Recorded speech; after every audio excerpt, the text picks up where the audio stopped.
Hello everyone, welcome to my channel unfold learning. और आज मैं लेकर आई हूँ आपके लिए क्लास 10th आईसीएसई हिस्ट्री का टॉपिक मॉर्ले मिंटो रिफॉर्म, जो कि 1909 में बना। तो ये जो रिफॉर्म है इसको हम गवर्नमेंट ऑफ इंडिया एक्ट 1909 के नाम से जानते हैं, या फिर इंडियन काउंसिल एक्ट का ये एक्सटेंशन कहलाता है। इंडियन काउंसिल एक्ट 1909 में फिर से रिवाइज हुआ था, जो कि 1892 में बनाया गया था। इसमें कहना था कि लेजिस्लेटिव काउंसिल में जो भी मेंबर्स हैं उनके अंदर नॉन ऑफिशियल मेंबर्स को भी सीट मिलनी चाहिए। ठीक है, ये हम बाद में डिस्कस करेंगे। अब ये मॉर्ले मिंटो रिफॉर्म को हम मॉर्ले मिंटो रिफॉर्म क्यों कहते हैं? क्योंकि Lord Morley and Lord Minto two ने मिलकर इस रिफॉर्म को बनाया था, तो इसलिए इसको हम मॉर्ले मिंटो रिफॉर्म के नाम से जानते हैं। मॉर्ले जो थे वो सेक्रेटरी ऑफ स्टेट थे, जो कि इंडिया को रिप्रेजेंट करते थे लंदन में, और मिंटो थे वॉइसरॉय, जो कि इंडिया के अंदर थे। 1905 से 1910 तक थे ये। ठीक है, 1905 के पहले जहां पर हमने पार्टीशन ऑफ बंगाल पढ़ा था, तब हमारे जो वॉइसरॉय थे दैट वाज लॉर्ड कर्जन। ठीक है, लॉर्ड कर्जन के बाद मिंटो टू हमारे इंडिया के वाइसरॉय बने, दैट इज फ्रॉम 1905 से 1910 तक। और अब जो मॉर्ले मिंटो रिफॉर्म बना था, इसकी जरूरत क्यों पड़ी? तो सबसे पहले प्रोविजंस में हम पढ़ेंगे increase in the number of members in legislative assembly. तो यहाँ पर लेजिस्लेटिव असेंबली में हमारे जो मेंबर्स थे वो इंक्रीज हो गए थे। पहले थे 16, ठीक है, जो कि इंडियन काउंसिल एक्ट 1982 के दौरान 16 लोगों की यहाँ पर सीट मिल चुकी थी, जो कि इंक्रीज होकर 69 हो गई थी, 16 से 69। तो 60 प्लस 9, इसको हम इस तरीके से डिवाइड करेंगे। 9 जो थे those were viceroy executive council थे, जो वॉइसरॉय के एग्जीक्यूटिव काउंसिल के मेंबर्स कहलाए जाते थे।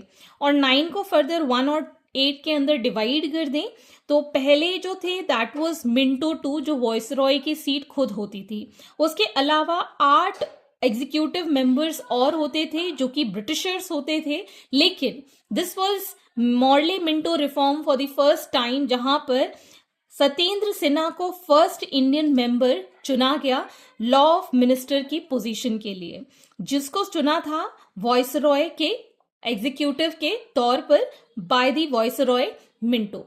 ठीक है, तो यहां पर आपको एक क्वेश्चन पूछा जा सकता है कि मॉर्ले मिंटो रिफॉर्म में सबसे पहले कौन एग्जीक्यूटिव काउंसिल के अंदर चुने गए इंडियन कौन थे?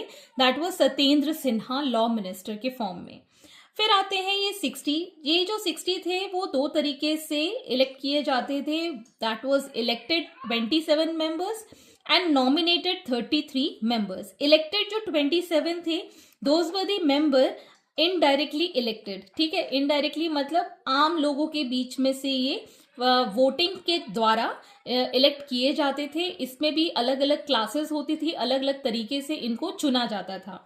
तो 13 जो थे वो जनरल इलेक्टोरेट्स के फॉर्म में आते थे। 8 जो थे वो मुस्लिम, फर्स्ट टाइम जो इंट्रोड्यूस हुआ था as a separate electorate for Muslim होना ही चाहिए। So this was the first time जब मुस्लिम लोगों को 8 सीट मिली, जिसमें कि सिर्फ सेपरेट इलेक्टोरेट फॉर मुस्लिम की डिमांड हुई थी।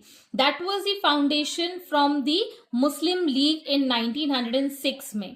ठीक है, ये हम 1906 में पढ़ चुके हैं कि मुस्लिम लीग के लोगों ने बोला था कि हमें भी सेपरेट इलेक्टोरेट चाहिए जहां पर मुस्लिम कम्युनिटी को हम रिप्रेजेंट कर पाए। तो इसमें क्या होता था, मुस्लिम मेंबर्स जैसे कि हमारे पास मान लीजिए कि 8 हिंदू हैं, 2 सिख हैं, 4 जैन हैं, और हमारे पास 10 मेंबर्स जो हैं that is from Muslim community. ठीक है, 10 मेंबर्स जो हैं वो मुस्लिम कमिटी से हैं। तो इन 10 मेंबर्स के बीच में से हम एक को चुनेंगे, या जितने भी रिप्रेजेंटेटिव चुनेंगे वो यही लोग इलेक्ट करेंगे, यही लोग नॉमिनेट करेंगे और यही लोग वोट डालेंगे। मतलब मुस्लिम कम्युनिटी खुद अपने आप के मेंबर्स चुनेगी और उनको खुद ही वोट करके इसके अंदर सीट प्रोवाइड कराएगी। तो that was the separate electorate for Muslim. फिर आते थे जमींदार, जिनकी पोजीशन 4 थी। फ्रॉम द ब्रिटिश कैपिटलिस्ट के फॉर्म में, और 2 होते थे बंगाल और बॉम्बे से। बॉम्बे में बेसिकली चैम्बर ऑफ कॉमर्स से ये आते थे, एक बंगाल से और एक बॉम्बे से।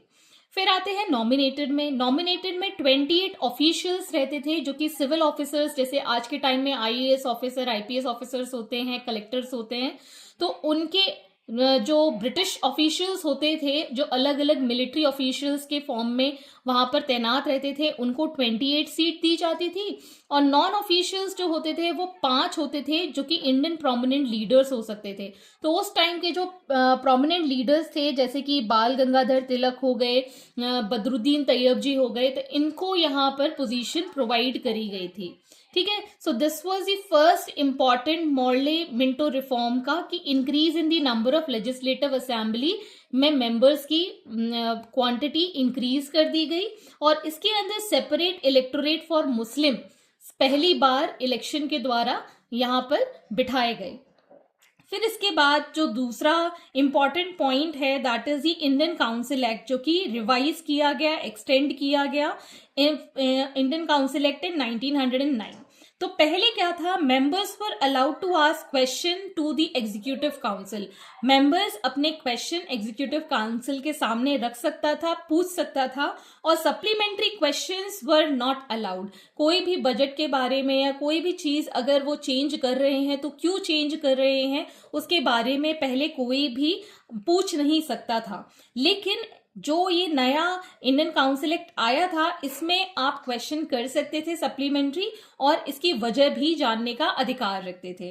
फिर आते हैं power to discuss the budget but could not vote. इस टाइम में बजट डिस्कस करने के लिए बिठा तो लिया जाता था, लेकिन उनको वोट करने का अधिकार नहीं दिया जाता था। लेकिन जो 1909 में एक्सटेंडेड इंडियन काउंसिल एक्ट था, इसके अंदर बजट बनाने के लिए और उनसे उसमें वोट करने के लिए भी अपील की जाती थी, और वो बढ़ चढ़ के पार्टिसिपेट कर सकते थे। सो this was the main objective of Morley Minto reform.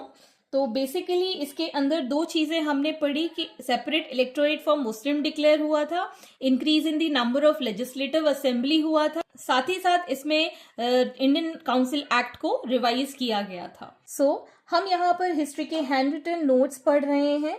Let me know in the comment section कि आपको कैसी लग रही है ये वीडियो। अगर आपको और भी ऐसे वीडियो चाहिए, और अगर आपको मेरी वीडियो पसंद आ रही है, यूजफुल लग रही हो, तो please do like the video and share it with your friends and family, and don't forget to subscribe my channel.